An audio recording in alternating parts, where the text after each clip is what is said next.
Hi, welcome to Google Updates that will make you smile.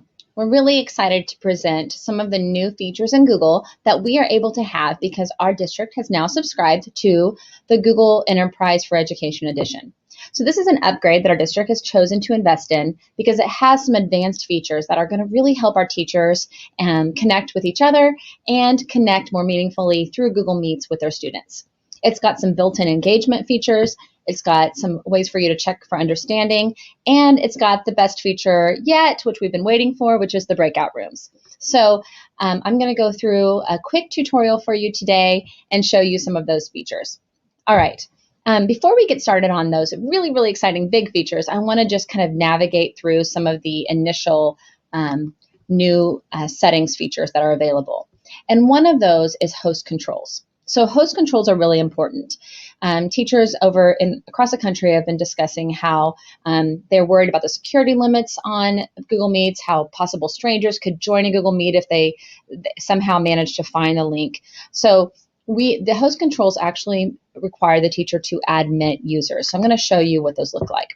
When you go in here, there's meeting safety settings. So quick access, if you haven't specifically invited an email address, so like when you create a new meeting and you put in the email links, you've invited them manually or it's through a calendar invite, then those people will have to request to join and you'll have to admit them. A button will come up and say admit user. And so that's a nice feature that's there. But what it also does is really important for breakout rooms is that when you turn off quick access, then students who are in breakout rooms can't return to the main meeting room without you. So let's just say you've created your breakout rooms, you're in your breakout room with maybe a small group and you're going through each of the breakout rooms, touching base with your teams. If they try to return to the main room, there'll be a message that says waiting on host. So it kind of reminds them that they probably should go back to the meeting room. So I think this is a very helpful feature for teachers who are using breakout rooms as small group discussion areas or small group work areas. So you might want to go ahead and just turn that off and turn that off for other safety reasons as well. You can also control whether or not students share their screen or send chat messages. Notice the chat button is still here as always. I'm going to turn that on just so you can see what I'm talking about. You can also control whether or not people send messages here as well. So this control, the send chat messages control, actually also changes that one. So let me just show you. When I turn off sending chat, I've turned that off there, so students would not be able to send chat messages through the chat window. You might be wondering why you would do this. One of the new features is called question and answers, and that feature is going to allow you a little bit more organization of those messages as they come in. So one example is that you could mark things as done. So one of the things I found difficult when I'm managing a Google meeting is a lot of these chats messages are coming in, and I don't know where I've left off in responding. So with the new feature, you can check something off as being taken care of. So you might want to turn off chat and just use question and answer if you're using Google Meet for a formal classroom. You can also view all your host settings here. And there's additional the same host controls are here, and it gives you a little bit more information. And you have your video settings, which are as they've always been, but audio does have a new noise cancellation feature that's a newer feature that you can turn on or off depending. So it'll turn off any background noise.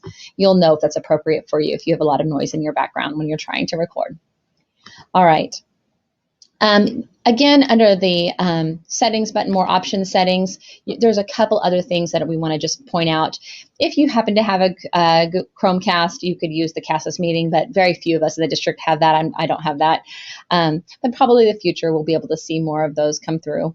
There's the whiteboard feature, opening a jam. So if you've not had a chance to use Jamboard, I'd highly recommend that you spend some time playing with this. When you open up a jam in your meeting, you can choose one that you've already created, so you could set up kind of a graphic organizer through Jamboard or just start a new one. When you do that jam, it's going to create a Jamboard that your students can access. So Jamboarding is basically a digital whiteboard that you can have students interact on or not. You can just use it as a teacher as a place to display information as you're teaching. Note too, that Jamboard that I created, it automatically put in a note for all of my students and see that message come to them and they can click on the Jamboard and participate that way.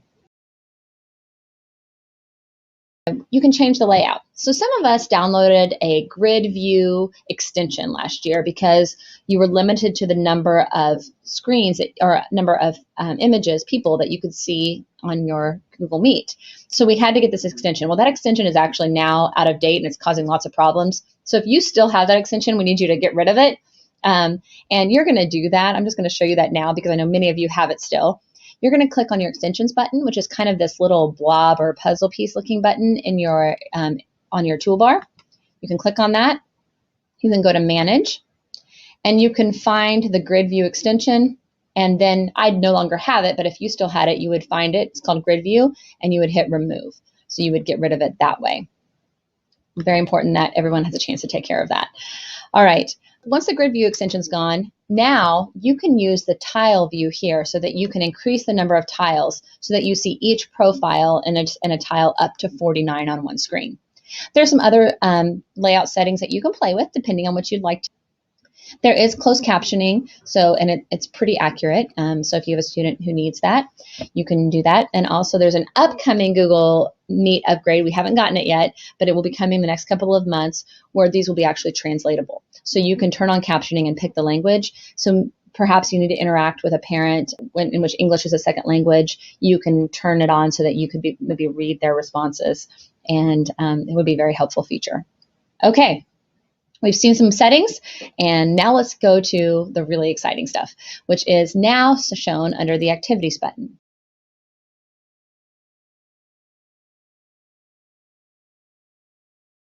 So one of the new features in Google Meets is breakout rooms, and I've got Megan and Danae here to help model the meetings, and we're going to start by using the Activities button. So from the Activities button, I can create breakout rooms.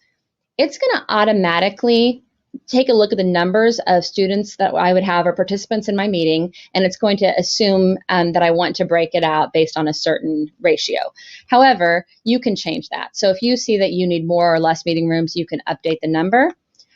You can automatically shuffle people around if you'd like. So if it doesn't automatically assign them in the way that you would like, you can hit the shuffle button and it will move the participants and just randomize them into a different order. But in this case, I just want Megan and Danae to be in the same meeting. So see how easy it is for me to just drag them into the same breakout room. Now, they're still with me in the main room right now because I have not hit the Create button to actually create the meeting rooms. When I push Create, it's going to send them a message on their screen, and they're going to have to accept the meeting invite. So that can take a little bit. If the students aren't seeing it the first time that you do this, you're going to have to let them know that they actually have to accept to join the meeting. So I'm going to go ahead and push that button now, Create. And now I have the one breakout room, and you can see that there's a spinning wheel. This means that they have not yet accepted. You can see that Megan has now accepted them to be into the breakout room, and Danae is still not able to accept the meeting. It looks like she's in another meeting. You can see that I can join at any time if I choose to in the breakout room. So I can join them both. Oh, Danae's there now. And you can see that I have a message across the top that says breakout rooms are in session. If I want to move any of them out, I can just click and drag them out of that meeting room. They'll get a message again prompting them to join. So they still have to select something on their screen. It doesn't automatically move them. So right now they're in this breakout room. And one thing that I want to note is if I want to turn it off where students can't return back and have a conversation in the main meeting room, I'm going to want to turn off quick access. It'll still allow them to go back to the main meeting room, but they'll get a message that says you have to wait for the host to join. So that's kind of a security measure for you as a teacher, and you're going to want to make sure that you either turn that on or turn that off depending on your preference. All right, so now I'm going to go ahead and join them in that meeting room. In the activities section, there is a new feature called polls. And you can go to the polls option and create polls that your students can take during class. Now, you can create them on the fly during class if you'd like, or you could have pulled up your classroom and created all of the polls that you would like to use that day and have them in here waiting on you to just hit launch. They will disappear when you close the session. So you want to make sure that you've left the session open. But I'm going to add a new poll. And my volunteer participants, are going to answer it as I can save it. I've saved it. I have not launched it yet. So it's there waiting for me to be able to launch when I'm ready. So that allows you to set this up a little bit in advance and be ready for class time. When I'm ready to launch that question, I can go ahead and hit launch. I can also decide whether or not I want them to be able to see each other's results. So that can be kind of fun depending on the kind of question you're asking students, whether or not you want other students to see the final results. So let's go ahead and launch this one. The students are going to have to be directed to go to the activities button, which is the shape button, the triangle square button for them. And they're going to need to know that they're expected to go open it up and see that question there. I'll show you what a student view looks like following this session. Okay, so I've got two votes. Both of them like to read, and I can end the poll whenever I'm ready. So that is finished. Now, using the activities button, I can also start Q&A. So I showed you earlier how you could actually basically mute your chat so you don't have students submitting a lot of things into chat in which you might be losing track of. You can use the Q&A feature, and the Q&A feature is also under the activities button. So if I enable Q&A and I say turn on Q&A, if I direct the students now to their activities button, they should be able to submit a question. Megan, do you mind submitting a question to me? It could be a very simple one like, how's your day going or something. Perfect. So this is how I'm going to see the question. They should be able to see each other's questions. So students will be able to see all the questions in the list, and they can upvote questions if they choose. So this might be a good way for you to say, I expect everyone to be participating with questions. If there's a question that you also have, please upvote it, and I'll know that I need to respond to it more quickly than others or prioritize those questions above others. If it's a question that's not something that I want other students to be able to see, I can quickly mark it as hidden. So I can use the hide button, and the question should be hidden. Megan, can you still see that question, or is it only, yeah, so the viewer can see that they still submitted it, but it's hidden to the rest of the students. After I've answered that question, I can just mark it as answered. So this is a really good way for you as a teacher to say, oh yes, I've already done that. I can mark that off, and it still shows it in the list, but it shows for me that I've marked it as answered. So I can go from unanswered to answered. If I feel like I want to just delete that question, I can make that question go away. I'm going to go ahead and remove it. Okay, so these three new activities features can really transform the way that you interact with students in an online meeting. You could bring students in your regular class as well. So you could have students who are in-person learners as well as remote students all participating through your Google Meet. You would want to make sure that they were muted, so that you don't have a lot of feedback in your class. But this is a way for you to kind of create a one-stop place or a one-check place for all of the questions and poll results that are coming in. Just a very helpful new feature from Google. All right, let's go back to the breakout rooms because I want to show you now when it's time for me to return them to the main room. I can leave this meeting and I can leave them there, or at any time I could remove them from the meeting using the minus button, but I'm going to go ahead and return to the main room and leave them in the meeting. So I'll be back in just a second and I'll bring you to the main room. So I'm leaving this breakout room, and they're still in the breakout room, but I'm in the main room. And if I want to bring them back to the main room, I can end breakout rooms. So I'm going to go ahead and do that at this time. It's time for me to end the breakout room. At this time, they're getting a message to return back. And because I have turned on this message that they can't enter it until I approve it, the security setting that I mentioned earlier, I'm going to have to allow them to come back in. So we've got Megan back, and just waiting on Danae, who may have been caught up in something. So it's really pretty simple for you to manage all of these settings. So I'm going to go ahead and actually close her out of that because she's in the main room now. So I'm moving her back. Notice how I could just leave those breakout rooms set, and then whenever I'm ready to start them up again, they're set the way that I had them to begin with. So if you know that you're going to do some main class instruction, ask students to work in groups, you can leave those groups ready to go and then create and end as you need to throughout class time.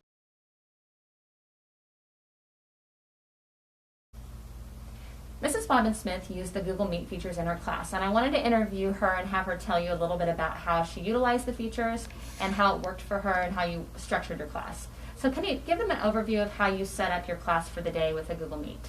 Okay, so my whole goal was to find a way for my remote learners to be more involved in the classroom setting. I have been having them work together as a group, and I wanted them to actually be divided into work groups with my in-person learners. So I prearranged my groups, and I assigned a remote learner to a group, one remote learner to each group in the class. I designated one group member in those groups to join the meet. So there was an in-person learner who joined the meet and the remote learner joined the meet. Once they joined the meet, then I could assign them to different breakout rooms. So, and it worked really well. By assigning them to breakout rooms, I could bring my kids to the library, spread them out at tables where they could discuss, and if I turned my mic off in the meet, then there's no feedback at all. The kids can interact with the remote student as if they were right there at the table with them. Oh, excellent. So, it was really impressive to watch, actually, because it seemed like it went very seamlessly for your students on their side. Did you have to give them any preparation to be able to join the meet, or was it intuitive for them? No, I had to tell them, once they joined the actual meet, that was easy for them. But then I failed to tell them, you have to join the breakout room. Because once you assign them to a breakout room and you create it, it sends them an invitation and they have to join again. So that was me. I was learning. I told them up front, I don't know what I'm doing. So just go with it. I'm learning with you. And we're modeling being learners for our students. It's perfect. Okay, so I thought it went very well. Overall, how much time do you think it took of your time to set up those meeting rooms? Actually, I did it in like 2 minutes while the kids were on their mask break. Okay, so it sounds like it was pretty easy to use and simple. All right, thank you for sharing your example. I thought the way that you structured it and were prepared with the organizing and having the pairing, the in-person learner with the remote student to kind of be connected in the meeting room was a way for you to make sure that you're getting communication between all members. So that was really good. Thank you. Thank you, Mrs. Bodman-Smith. Thank you for your help. All right.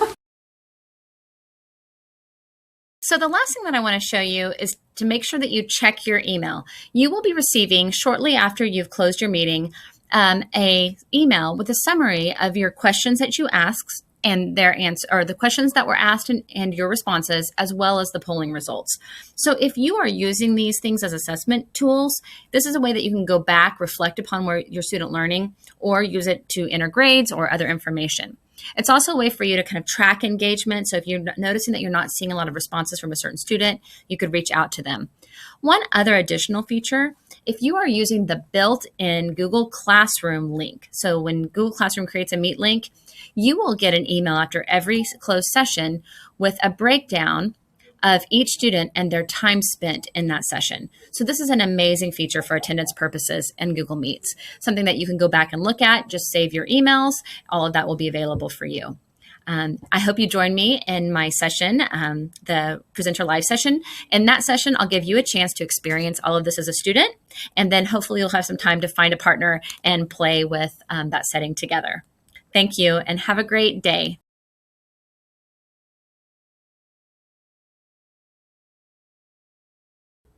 You're in our live recording for our Google Meet. Are you there?